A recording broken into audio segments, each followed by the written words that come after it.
Um, so the recording for the program will be sent out sometime within the next few days. And now, without further ado, I will introduce our speaker tonight. Olga Cardamone is a professional tour guide and art historian who has given both in-person and virtual tours of various places from St. Petersburg, Russia to the Hermitage. She also gives talks and virtual tours on art history. Welcome, Olga. Hi, everybody. I'm so excited to see you today. Thank you so much for coming, especially after we had to accommodate for a small reschedule. Unfortunately, my power went out yesterday, so I really appreciate you being here today, and I appreciate your flexibility. Really glad that this is being recorded for those of you who couldn't make it live today. And I'm just incredibly excited to talk to you about Vincent Van Gogh, who for many, many years has been one of my absolutely most favorite artists. And our presentation today is called Vincent Van Gogh, His Life and Work. And the reason I named my talk this way today is because I strongly believe that while this is true for many artists, it is especially true for Vincent Van Gogh. Events in his life were, number one, very well documented by none other than Vincent Van Gogh himself.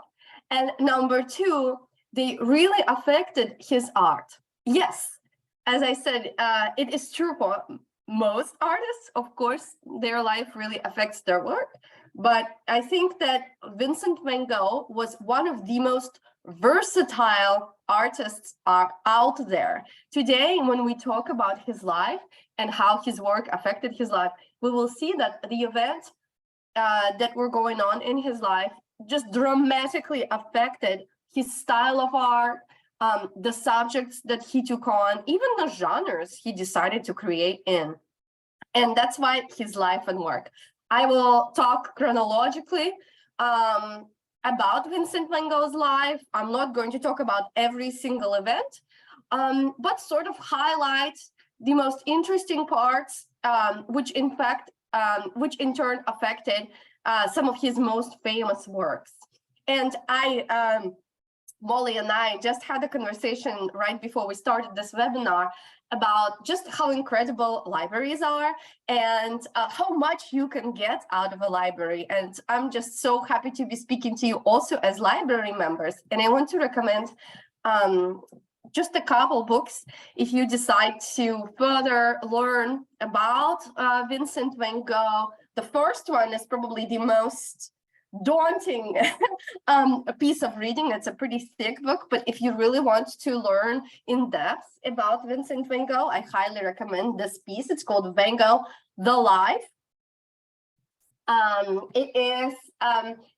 It's in great detail talks about the life of Vincent Van Gogh, and it gives a lot of different references. It references Vincent Van Gogh's letters, which we will also talk about.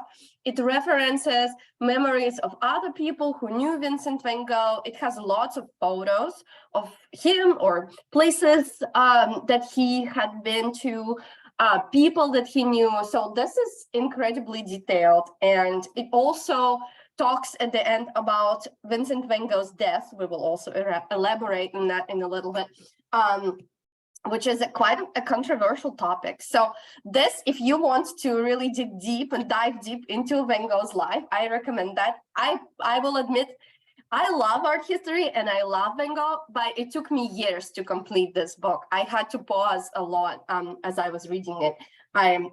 His life really resonates with me, and I think the torment and the sadness that he was going through felt like a lot, and I had to pause reading this. So if you feel like this is too much, you don't want to dive that deep into Vincent Van Gogh's life, I'm going to recommend this awesome book.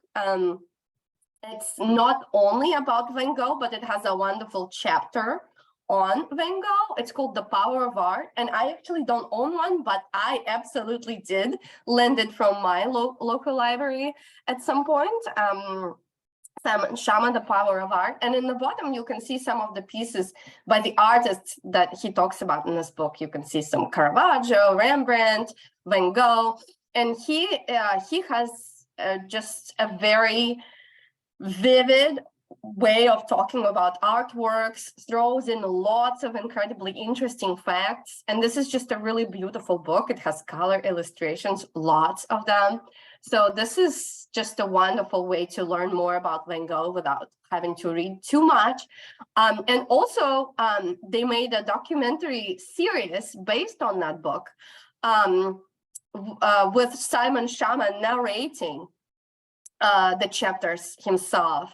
And I think this source is wonderful as well. If you don't want to read about Van Gogh at all, but instead you want to watch something, I highly recommend that series, at least the episode about Van Gogh, but I think a lot of them are quite lovely. And finally, of course, something you cannot miss is Van Gogh's letters to his brother. We're going to be talking about his brother Theo a lot today. And the two brothers wrote letters to each other, and the book of letters is not very big. And it is just like such a unique opportunity to try to get into the mind of an artist. It's such a famous one at that. And as you can see from the slide, there are lots of illustrations in the letters as well. And it's also really cool to see so many of the artist's drawings in the book. So this is another source that I highly recommend. So without further ado, let's talk about Van Gogh. He was a Dutch artist, and I have a view here of the town where Vincent Van Gogh was born, and the town is called Mons. And his father was a pastor. Vincent had several siblings, and he was a very well-educated man. Not only his father's devotion to God affected his art greatly, but it's also the professions of some other family members that he knew and communicated with also affected his works. His uncle was an art dealer, and from a pretty young age, Van Gogh got exposed to lots of different artworks that not even every artist would be able to see. More on that in a little bit. One of the many interesting things about Vincent Van Gogh is that when you read his letters or dive a little bit deeper into his biography, one of the things that you find is a very long search of self and the search for a calling. Vincent Van Gogh did not just know from the very early days that he wanted to be an artist. He wasn't sure what he wanted to do with himself. Yes, he started drawing pretty early in life, and we see some drawings of the views of his town. But at the same time, because his father was a pastor, Van Gogh also considered following his father's footsteps. But he had sort of a certain dramatic nature in a way that he didn't just want to be a pastor anywhere. He didn't just want to be a pastor in his hometown. He believed that if service to people was his calling, then he should go to the people who suffer the most, to the people who have it the hardest. And so one of the first undertakings that Vincent Van Gogh took on, he went to Belgium, to a mining town there, and he decided to be a pastor there and preach to the mine workers.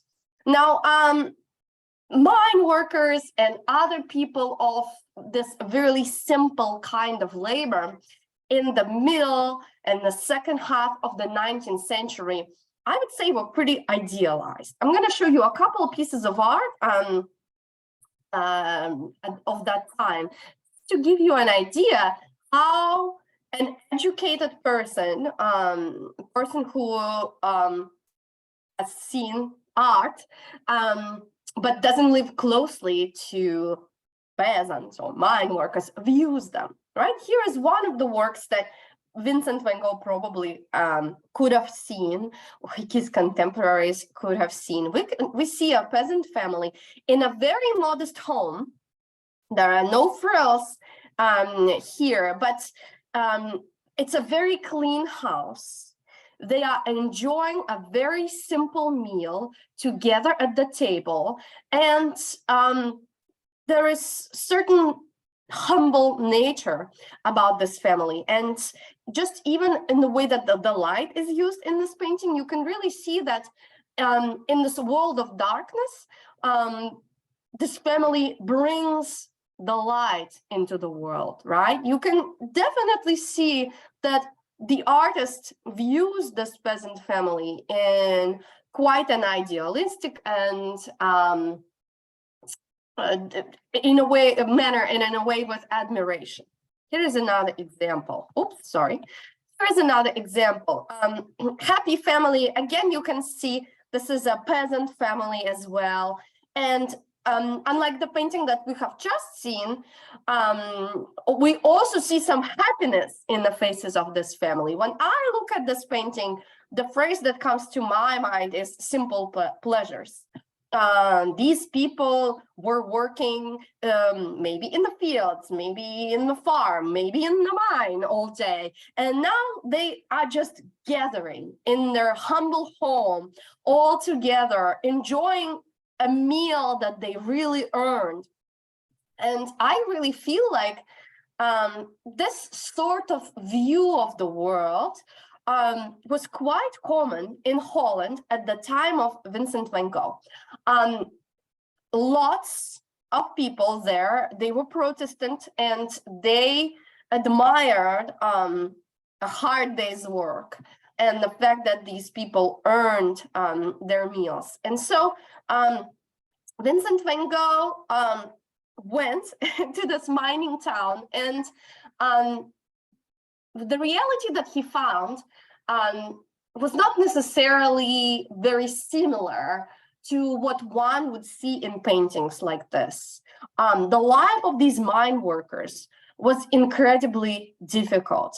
One thing that would happen a lot was child labor, because sometimes mines required a person going into a pretty small space, and children were small, and children were sent into the mines. It was incredibly dangerous. Not everybody made it out of the mines alive. And finally, because of the nature of the work, people were not always really clean.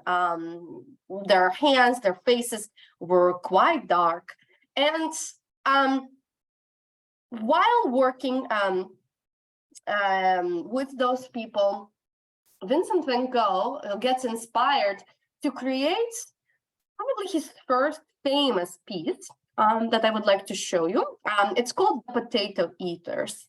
The Potato Eaters can be found in Amsterdam in the Vincent van Gogh Museum, which I highly recommend. If you have a chance to visit, absolutely, it's a wonderful museum. But if you don't have a chance to visit this museum, I also highly encourage you to go on their website. They have a wonderful website where they have really short videos of the museum curators talking about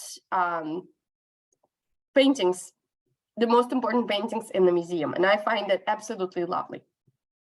The Potato Eaters was in a way largely Vincent van Gogh's first manifesto. So it was a piece that was meant to show the world what Vincent van Gogh was all about and what he believed in.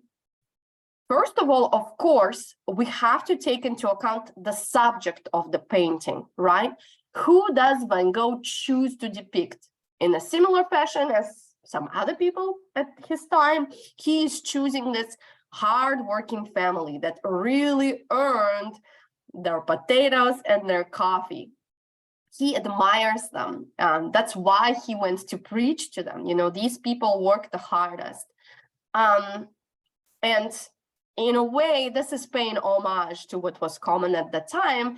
In a way, this is a way for Van Gogh to say, look, I know what the art world right now is all about. I'm in tune. I know the art market. I know what people like.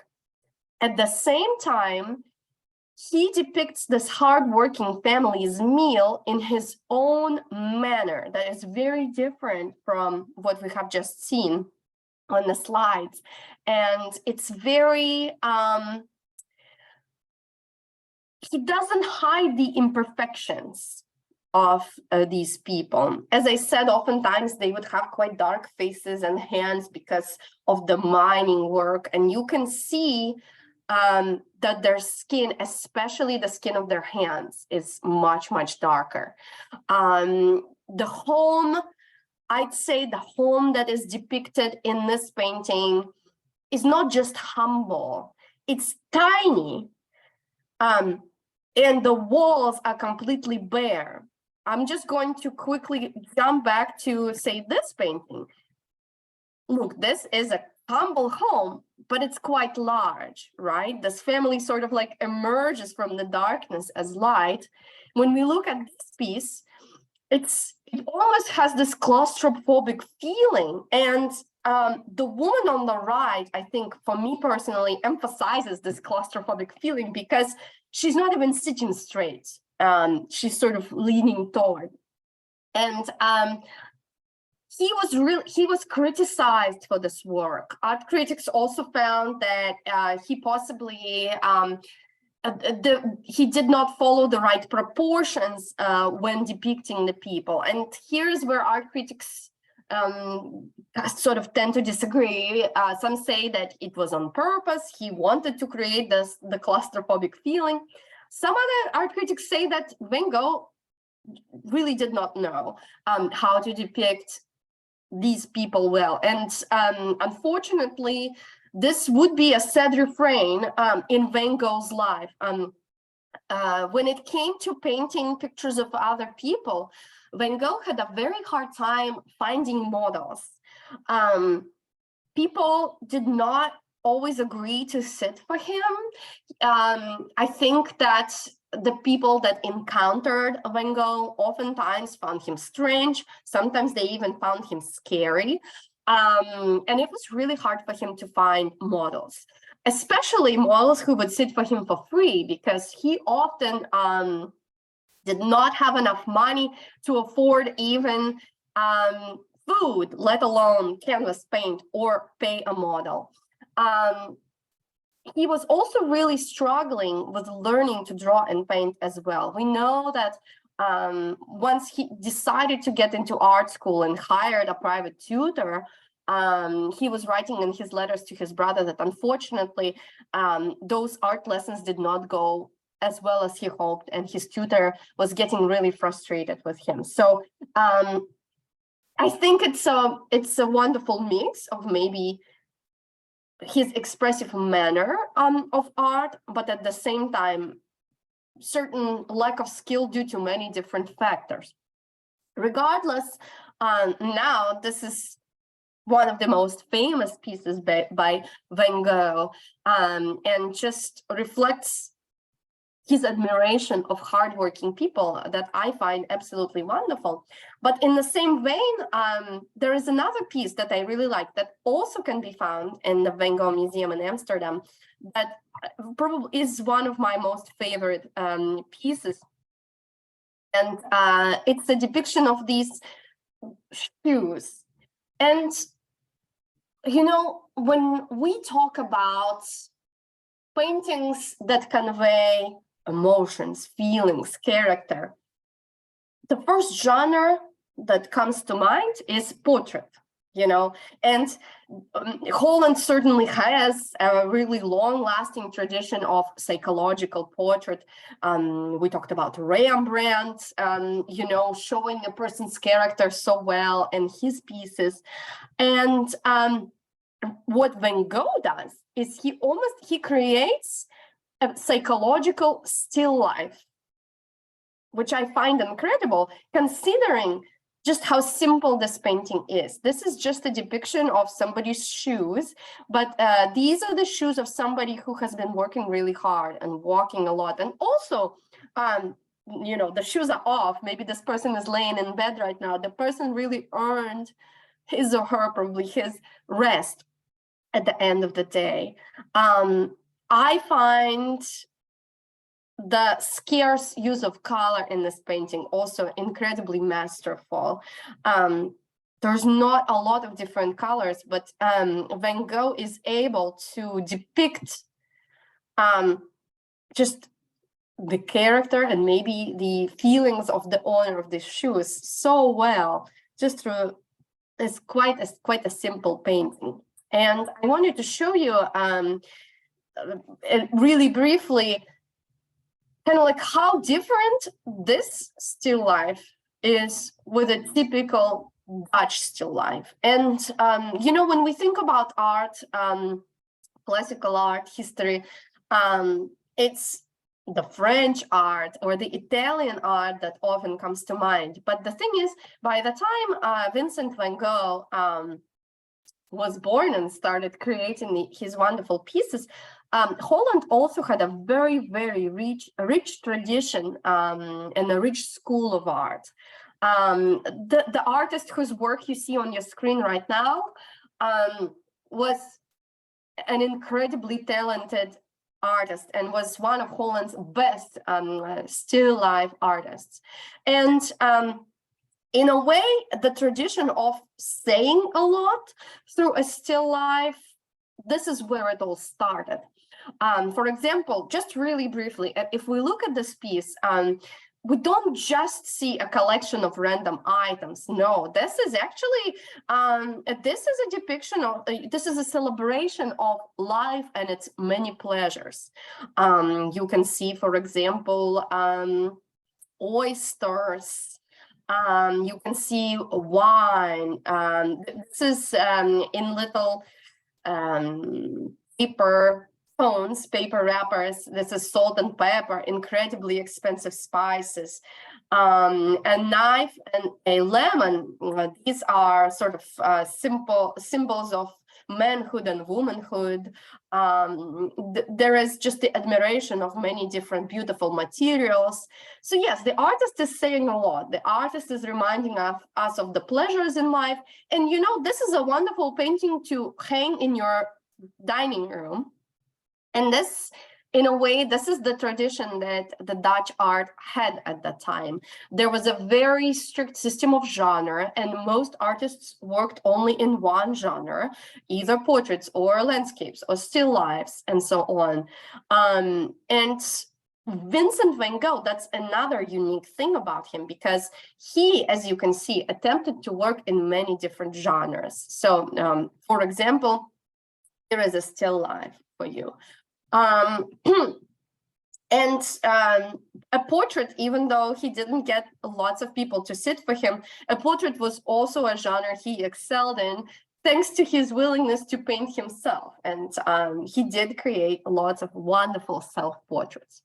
So unfortunately, the endeavor that he took on with being a pastor in a Belgian mining town did not work out for Vincent Van Gogh.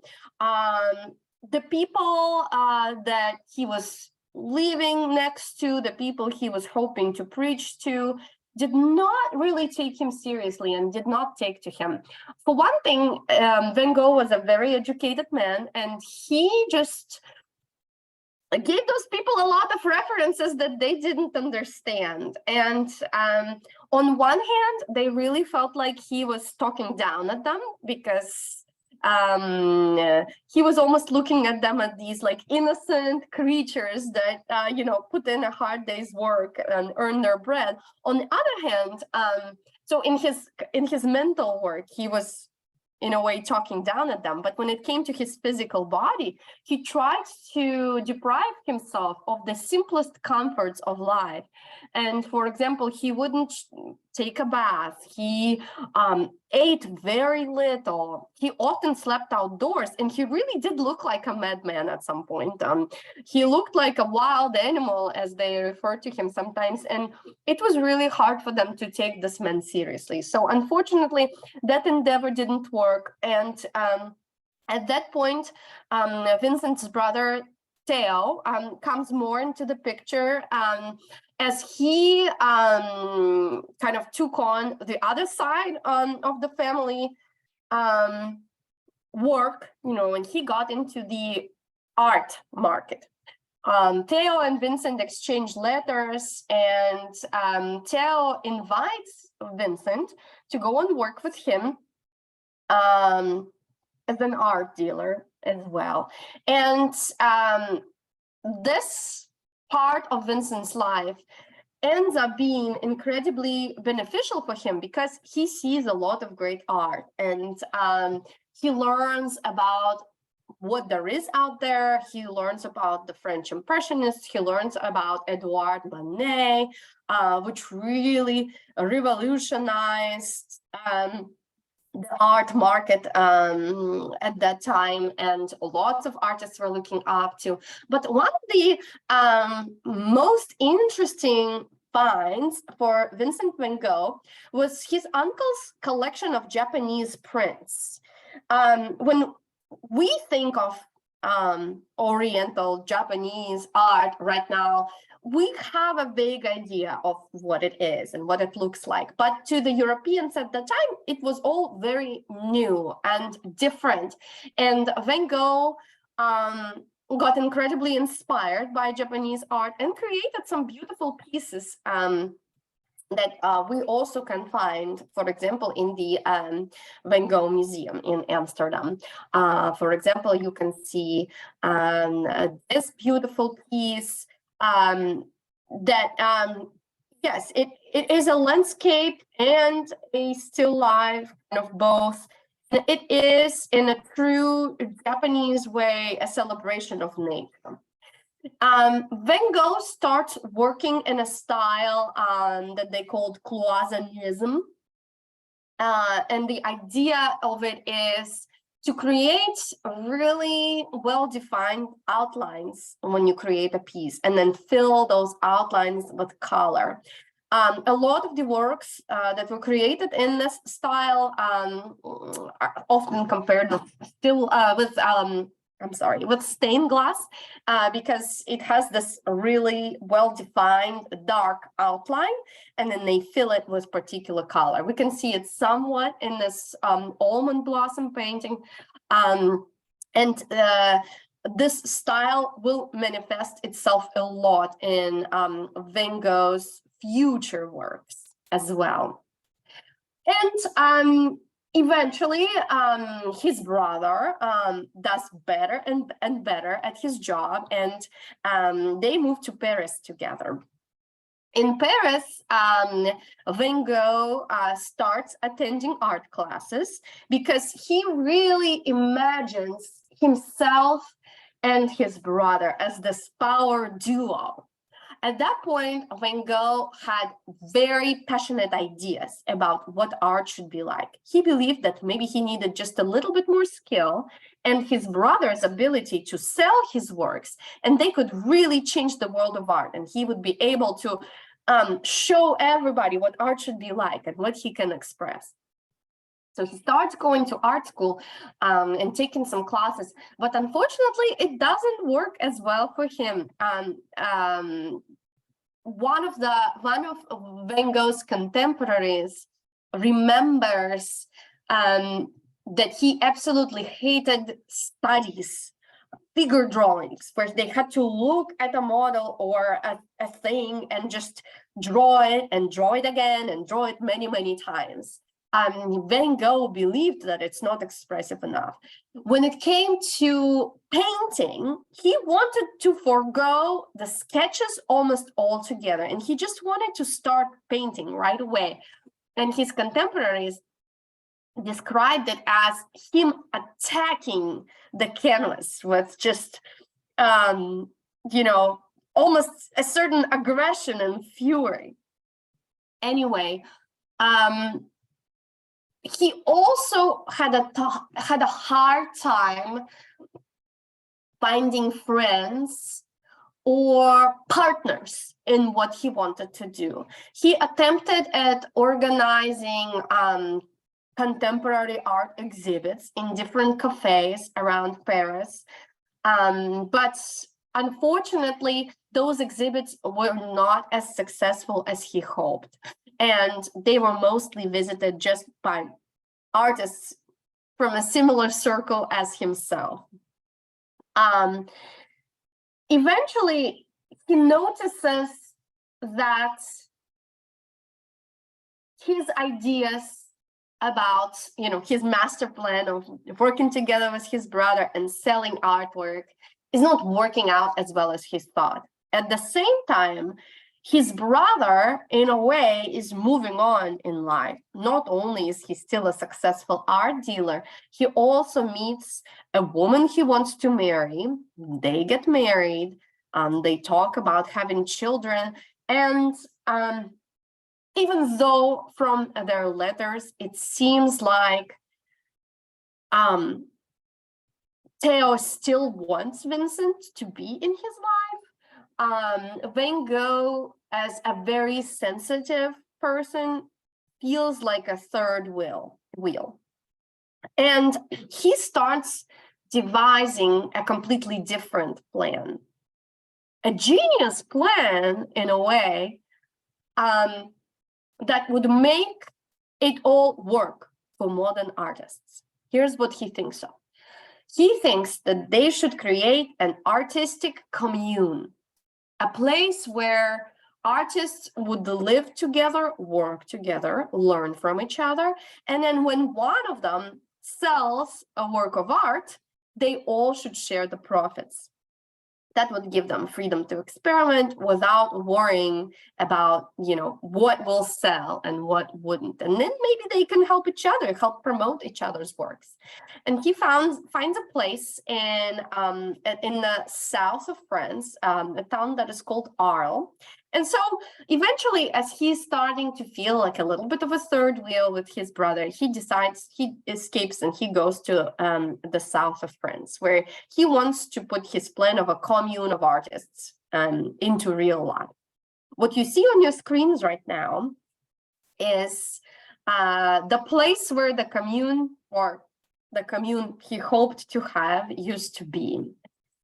The place of the famous Yellow House that you probably have seen in Van Gogh's famous painting. When I say that the plan of a commune of artists was a genius one, I mean that there is another country in the world where that plan actually works. Around the same time in Russia, there was also a commune of artists that also did not agree with the way art commonly was, and they did form a commune, and they totally did support each other and learn from each other. So in a way, Van Gogh's plan really worked. And you can only wonder that if maybe it was a different person who tried to implement that plan, maybe it could have totally worked. But the problem with Van Gogh is he did have a hard time making friends. He had a hard time making friends who would commit to that plan. And unfortunately, for a long time, nobody would agree to come with Van Gogh to Arles and see the pieces.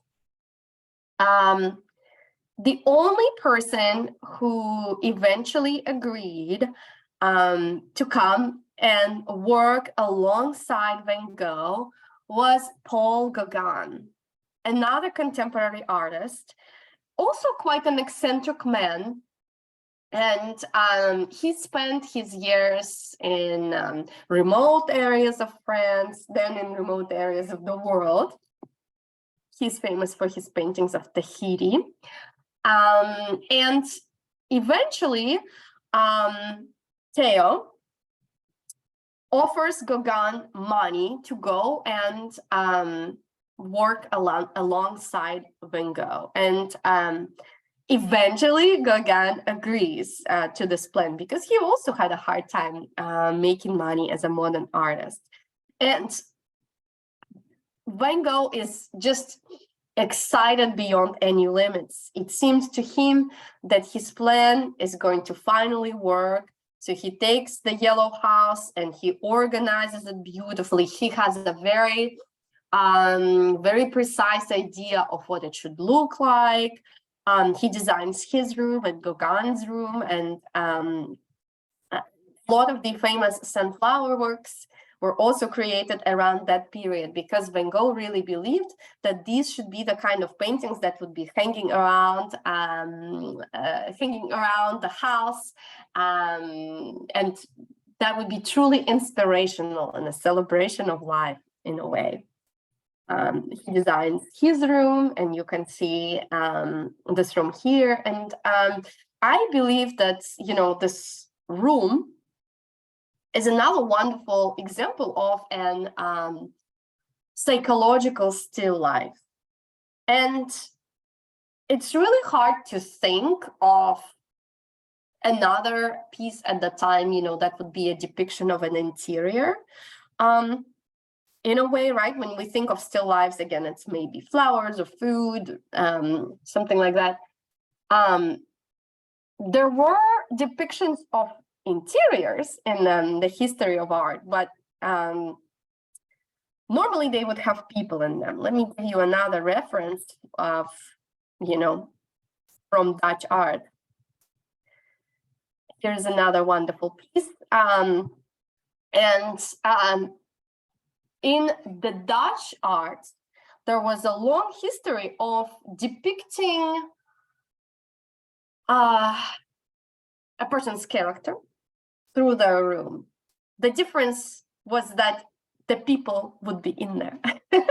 And sometimes they would depict a really proper housewife, who would be sitting doing some sort of needlework and ordering around her a very proper servant in a very proper home.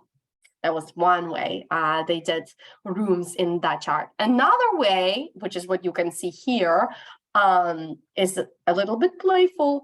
In here, this woman looks like she is reading a letter from maybe a boyfriend who is overseas. That's why the maid is opening up a curtain and showing us a landscape, kind of hinting at the fact that he's telling her about his travels. The maid is maybe trying to look at the mirror, see what the woman is reading about, and she's kind of like hiding the letter from the maid. Anyways, we can really see the personality of these people who live in this interior, right? And when we look at Van Gogh's room, we can also see that in a way, because this room is a manifesto of what Van Gogh wants his life to be. First of all, it's a very simple room, right? There's not a lot of extra things. We can see the bare necessities here, and that, of course, is the bed, the table to work at, and a chair. And of course, when we talk about kind of like the bare necessities for an artist, there have to be paintings there, works of art. And the works of art on the walls are his works of art. That is also really important. He is working on expressing himself, understanding himself better. And the bright colors, to me, when I look at this painting, reveal a really rich and colorful personality. Again, through the things that a person owns, Van Gogh is able to really tell us a lot about what is happening around them. I'm going to pause sharing for just a moment, and in the meantime, I will tell you a little bit more about how the relationship progressed between Van Gogh and Gauguin. As I said, Gauguin Van Gogh was really excited about Gauguin coming and working alongside him. But unfortunately, one thing that he didn't kind of take into account was that they were very different personalities, and both had quite big egos in a way, but Van Gogh's ego was very vulnerable, and he was really sensitive to criticism and easily hurt, where, you know, Gauguin had a big ego as well, but he liked to make himself feel better at the expense of the people around him. He often criticized Van Gogh and his works, and at the same time, Gauguin had a very big personality that really charmed people around him. And he had no problem finding models. He did not have a problem finding places to paint, and people were admiring his works. And of course, it was really hard for Van Gogh to witness. Another resource that I really like, that I would like to recommend more on that topic, is a film At Eternity's Gate. It has Willem Dafoe as Van Gogh, and he does an absolutely wonderful job. And it talks a lot about the relationship of Van Gogh and Gauguin in Arles. I think it's an absolutely wonderful film. Right now we are at the Hermitage Museum, the modern art section, and in the room of Vincent Van Gogh. And I want to show you two pieces that I absolutely love. And the first one never leaves the Hermitage. So if you have never been to the Hermitage, and if you don't plan to go there, you probably will never see this piece because of the way it's painted. This is a piece that Van Gogh painted in Arles during the time spent there. It's called The Ladies of Arles, and it's inspired by his memories of his mother and his sister. But an even more important thing that it's inspired by is the school of pointillism, because prior to moving to Arles, when living in Paris, Van Gogh met a lot of artists, and he got acquainted with lots of different art schools, and he got incredibly fascinated by pointillism.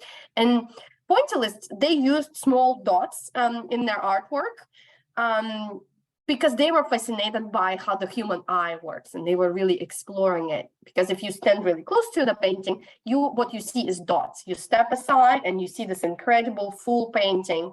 And another thing that pointillists explored was contrast colors. The colors that, when put together, really complement each other and emphasize each other. And as you know, Van Gogh's works are so colorful that the idea of contrast colors really seems to have resonated with him. And so this piece, Ladies in Arles, especially in the shawls of these women, you can really see a lot of the contrast colors. And when you see this painting in real life, another thing that is very evident is that him attacking the canvas, because it has really thick layers of paint there, and that's why it never travels. They have to inject it with special glue to make the paint stay on the canvas.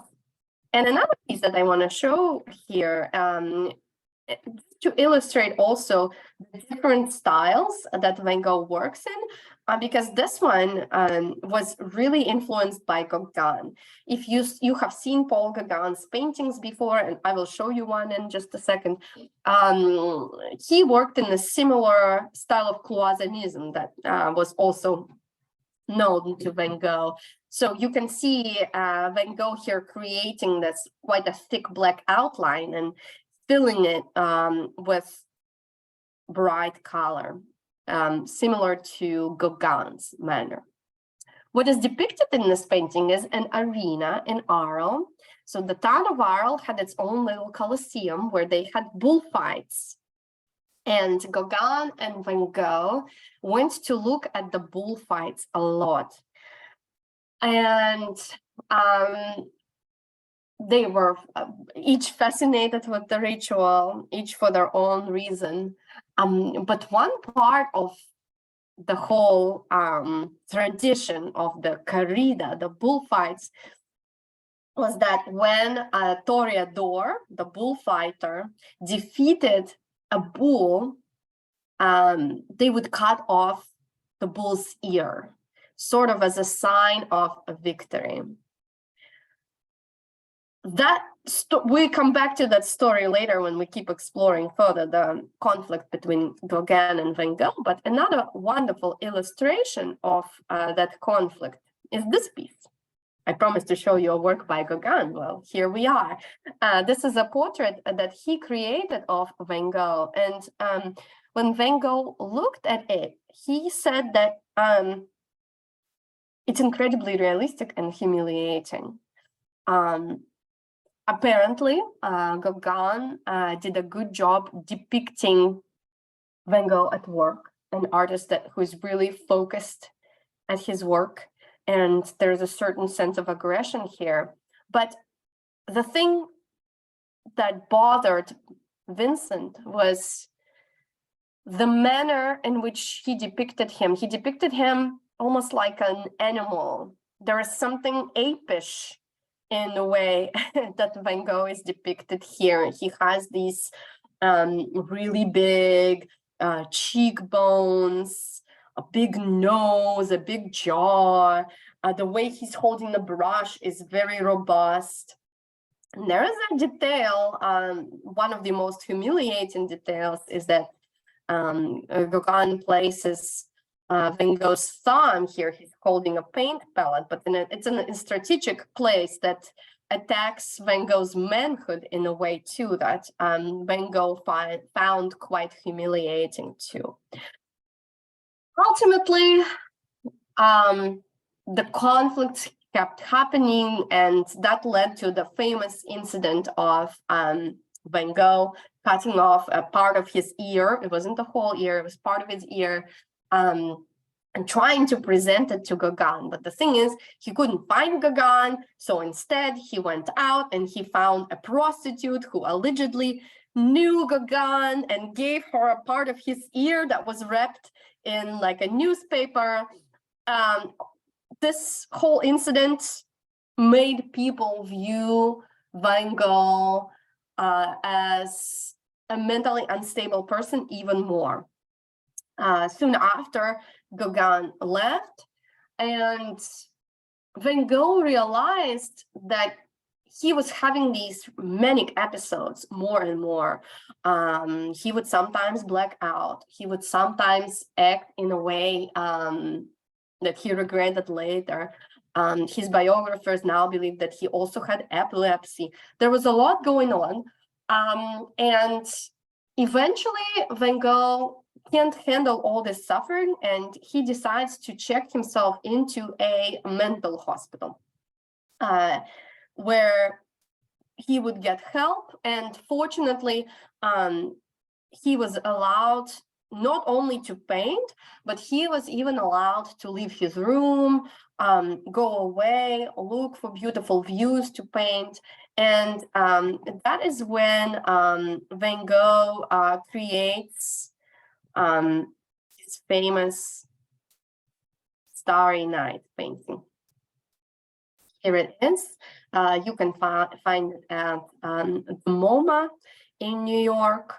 And before I tell you a little bit more about it, I want to show you quickly a video that was created for the MoMA about this painting. And it has quote from Van Gogh himself. I just want to make sure I'm sharing the sound.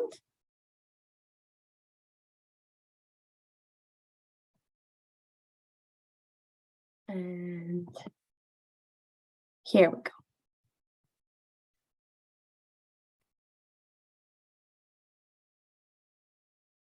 My dear Theo, is life visible to us in its entirety? Or before we die, do we know of only one hemisphere? Painters, to speak only of them being dead and buried, speak to a following generation or to several following generations through their works. Is that all? Or is there more even? In the life of the painter, death may perhaps not be the most difficult thing. For myself, I declare, I don't know anything about it, but the sight of the stars always makes me dream in as simple a way as the black spots on the map representing towns and villages make me dream. Why, I say to myself, should the spots of light in the firmament be less accessible to us than the black spots on the map of France? Just as we take the train to go to Tarascon or Rouen, we take death to go to a star. What's certainly true in this argument is that while alive, we cannot go to a star any more than once dead, we'd be able to take the train. So it seems to me not impossible that cholera, the stone, consumption, cancer are celestial means of locomotion, just as steamboats, omnibuses, and the railway are terrestrial ones. To die peacefully of old age would be to go there on foot. For the moment, I'm going to go to bed because it's late, and I wish you good night and good luck. Handshake. Ever yours, Vincent.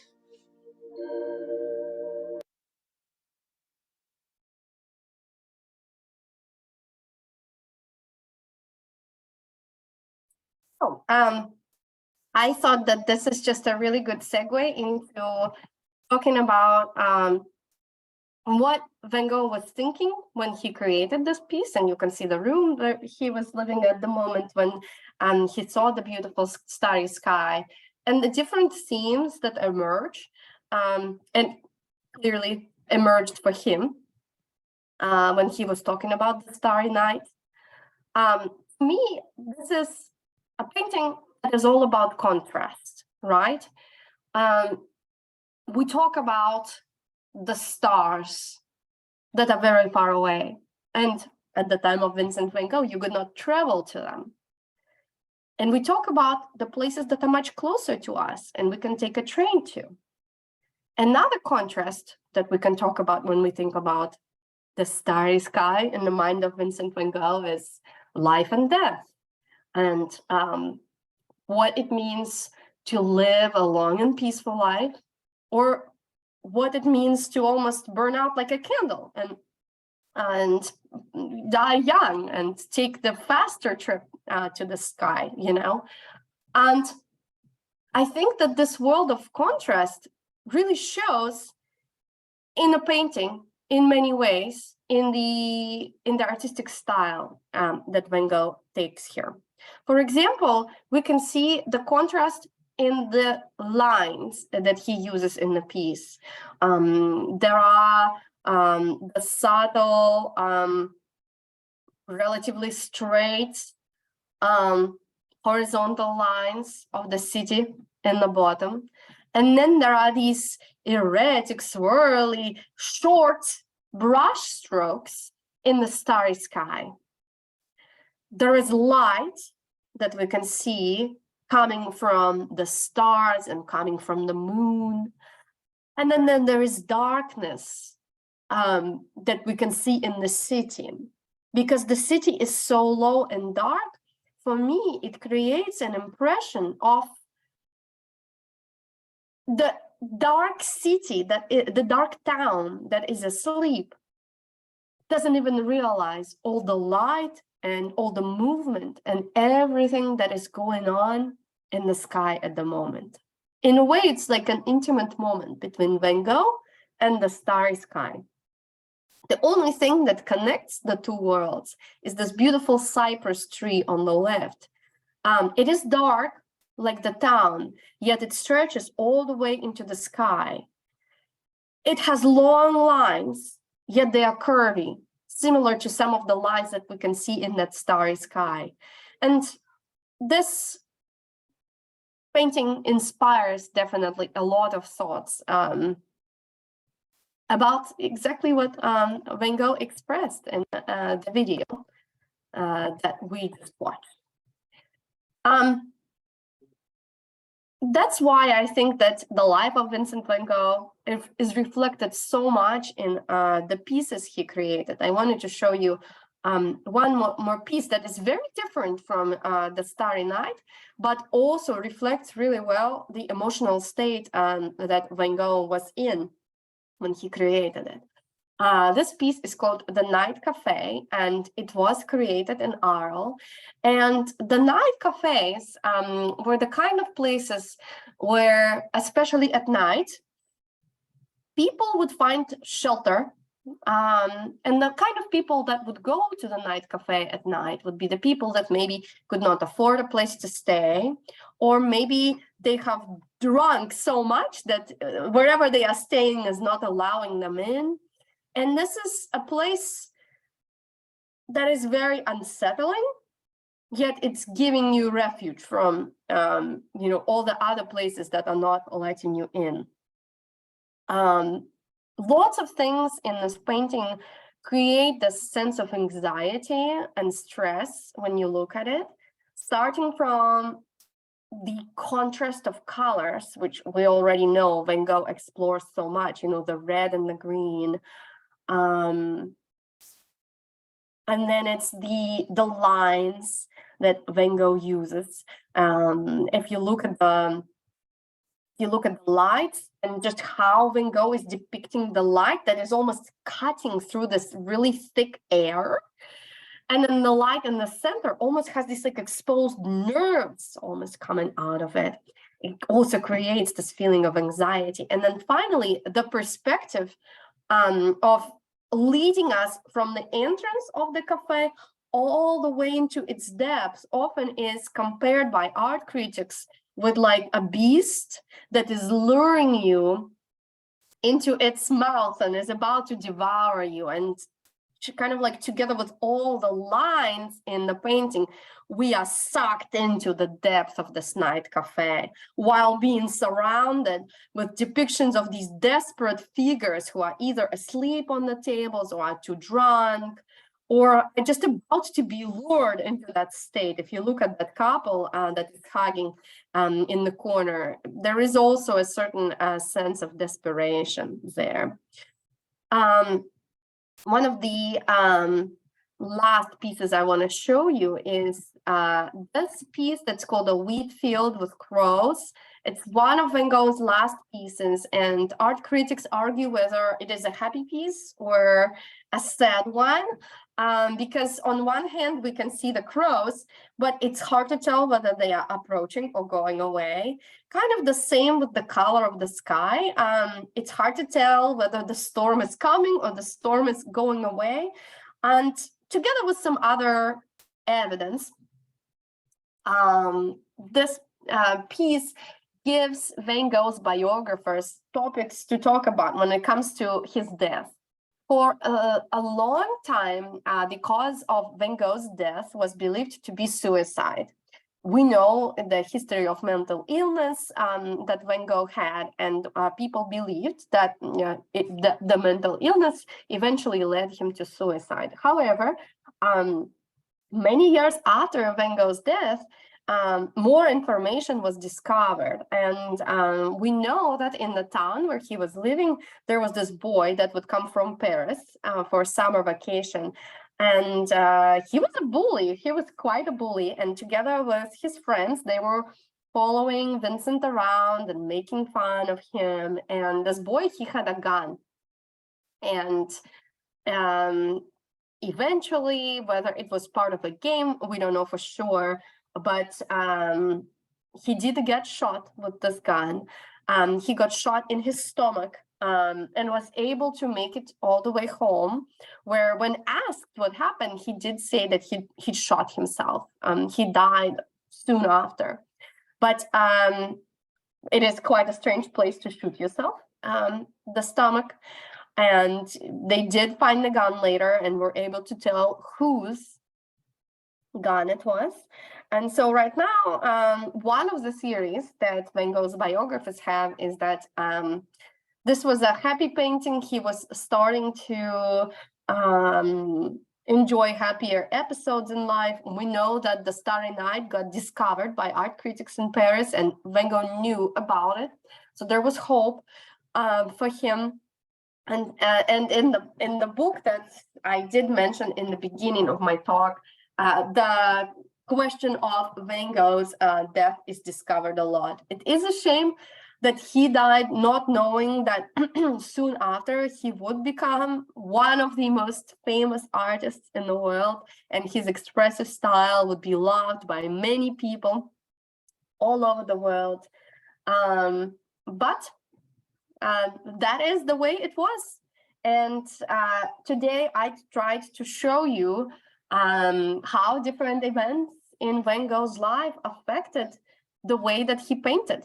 And now I would love to answer your questions. Please feel free to put them in the chat, and I will answer them.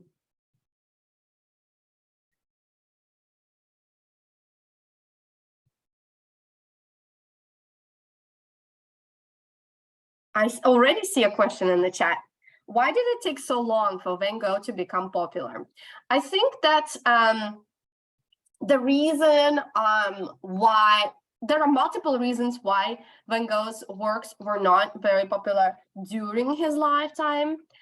And number one is his eccentric personality. Because when you think about it, even in our day, you know, to sell yourself, to promote yourself, you need to have good relationships with people. And Van Gogh tried, he really tried, but he was a really passionate person, and that sometimes pushed people away. Like, he would really, for example, defend his views, and he would argue with people a lot. As you already know, he didn't always have like the best personal hygiene, and anyway, he had a hard time building relationships with a lot of people. There were a few close friends that he had throughout his life that I did not mention today, but he did have them.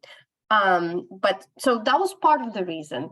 And in general, the Impressionists were just starting, you know, to change the world of art.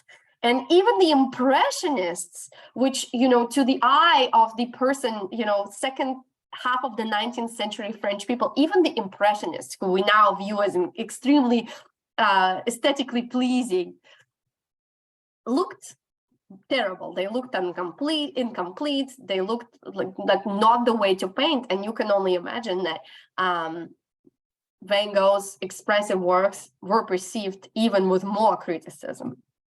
So it was just at the turn of the century, it really started to change. Matisse and Picasso played a huge role in that. And it's so Van Gogh's brother Theo died soon after Van Gogh, and it was Theo's wife that played a huge role in making Van Gogh popular. She was the one who had a lot of the works, and she was the one who worked on selling them to different collectors. And it's actually just due to her that he became as popular and as he is now. Did Vincent have a close relationship with any of his other siblings? Not as close as Theo. Excuse me, but he did have a sister who he also exchanged letters with, and was civil with at family gatherings. So there is a lot of mention of the sister in the letters or the books about Van Gogh, but no one as close as Theo.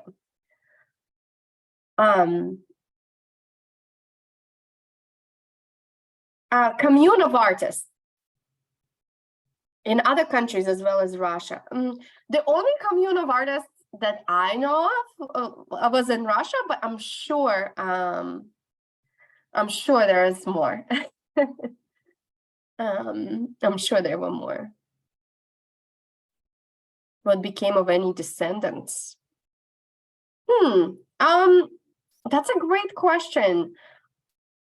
I won't be able to tell you much about Vincent Van Gogh's descendants as of now, but I do know they exist. And I actually even recently saw on YouTube that there was an interview with like a great grandson of Vincent Van Gogh. So they do exist. And if you are interested in looking into it, I think you would find information relatively easily.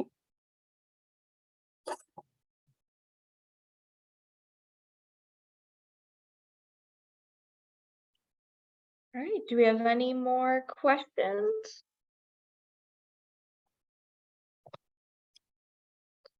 I don't see any in the question and answer chat, and I don't see any in the regular chat. So I just want to say thank you, Olga, and thank you all for attending tonight's virtual program. I hope you enjoyed it. And also, again, as Olga mentioned, thank you for all being flexible. I'll send out the recording sometime within the next few days. And E in the chat has asked if you will be doing any other art talks. And if you want to talk a little bit about some of the art talks you do. Yeah, so you can find a lot of my art talks for free on YouTube. Let me show you my channel. You can find it on YouTube pretty easily. It's called Art and History with Olga Cardamone. I will share the name in the chat as well, because I know my name is quite long. But you will see a lot of the recordings of my talks. I do a free talk every month on the last Friday of every month. So if you subscribe to my YouTube channel, you will see those. And there are also videos, art history videos in here that you can check out. So Art and History with Olga Cardamone, I will share that in the chat. But hopefully we will also get to do something together at the library too. Yes, and we've had Olga in the past give tours, and we will have Olga back in the future for more art talks. So thank you.